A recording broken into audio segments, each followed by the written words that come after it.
When was the last time someone asked you about a childhood memory and you actually had one to share? Not a story you've heard your parents tell so many times that you think it's yours, not something you've seen in photos and reconstructed, but an actual memory, something you lived and stored and can access when you reach for it. For most people, childhood memories flow easily.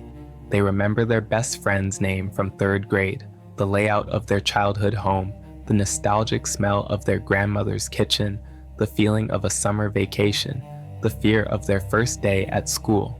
Their past is accessible, like a book they can flip through whenever they want. But for some people, there is no book, only a couple of pages, disconnected scenes that feel more like dreams than memories. A snapshot of sitting on a porch, a flash of a classroom, a vague sense of being scared but not knowing why. And then nothing, just years and years of nothing. Have you ever felt that emptiness when trying to remember something from your own childhood? Your brain doesn't lose memories randomly. When large chunks of your early life are missing, it's not an accident, it's protection. Because here's what most people don't understand about memory loss in childhood. The brain doesn't preserve what it can't process. When a child experiences something their nervous system can't handle, something too big, too painful, too overwhelming, the brain prioritizes survival and sacrifices those memories for safety. The person who can't remember their childhood didn't start there. Maybe you were 7 years old and something happened. Maybe it was one big thing. Maybe it was 1,000 small things that accumulated like drops filling a bucket. Maybe your home wasn't safe. Maybe the people who were supposed to protect you didn't. Maybe you learned early that speaking up made things worse, that showing emotion was dangerous, that the best way to survive was to disappear. Your brain was forming pathways, learning how to store experiences, but it was also learning something else, that some experiences were too dangerous to keep. When you're in survival mode, your brain prioritizes the present moment. Everything becomes about now. Is it safe now? What do I need to do now? How do I survive now? Remembering hurts. Remembering means reliving. Remembering means feeling things you couldn't afford to feel when they were happening. So your brain made a decision without asking your permission. It locked the doors. It buried the files. It created distance between you and a past that was too painful to carry. Some people call this dissociative amnesia. Psychologists describe it as a protective mechanism where the mind blocks access to traumatic or overwhelming memories. But clinical terms don't capture what it actually feels like. It feels like standing outside a house you used to live in, but you can't remember any of the rooms. It feels like being handed a photo of yourself as a child and not recognizing the person staring back. It feels like everyone else got a childhood and you got a gap. Even people who genuinely don't remember still carry the weight. You don't remember the events, but your body remembers the feelings. You don't remember what happened, but you remember that something did. You flinch at raised voices even though you can't recall why. You feel unsafe in situations that look perfectly safe. You have emotional reactions that seem disproportionate to the present moment because they're not about the present at all. They're about a past you can't access but can't escape. Have you ever noticed your body reacting to something without knowing why? That's what this is like. Psychologists call this implicit memory. Your body stores what your mind won't. You're carrying trauma you can't even name. You're shaped by experiences you can't remember.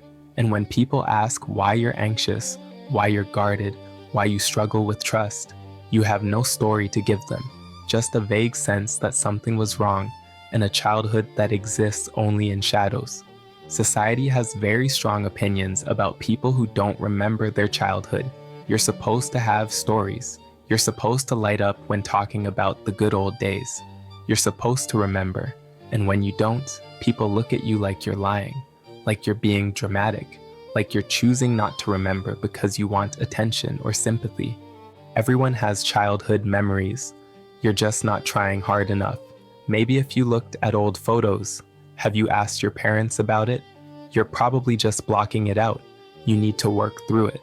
And underneath those questions is an accusation. You're broken. You're damaged. You need fixing. But they don't understand. You're not avoiding anything. You can't avoid what isn't there. You can't remember what your brain never stored. You can't access files that were deleted for your own protection. So you stop trying to explain. You learn to deflect. When people share childhood stories, you nod along. You laugh at the right moments. You say things like, "I don't really remember much from back then," and hope they move on. You've become an expert at invisibility, at blending in, at hiding the fact you're missing something everyone else seems to have. The quiet panic when someone asks about your childhood, the shame of not being able to answer, the feeling of being fundamentally different, fundamentally broken, the loneliness of carrying a past you can't share because you don't even know what it is. There's a term psychologists use, continuous traumatic stress, when childhood is defined not by single events, but by ongoing conditions, chronic fear, persistent instability, relentless emotional neglect. The brain doesn't create discrete memories, it creates a state, and that state is what you remember, not as images or stories, but as a feeling that never quite leaves. You don't remember your 10th birthday, but you remember the feeling of being unseen. You don't remember specific fights your parents had, but you remember the dread that lived in your stomach. You don't remember the details, but you remember the atmosphere, heavy, unpredictable, unsafe. Can you feel the heaviness of a memory that isn't even yours to hold? At least if you had memories, you could process them. You could work through them. You could say, "This happened, and this is why I feel this way." But when you don't remember, you're left with all the symptoms and none of the story, all the damage and none of the proof. Not remembering isn't the problem. The problem was what happened that your brain decided you couldn't afford to remember. Not remembering is the solution your nervous system created to keep you alive, to keep you functional, to keep you moving forward, when looking back would have destroyed you. You're not broken for not remembering. You're resilient. Your brain did exactly what it needed to do to protect you.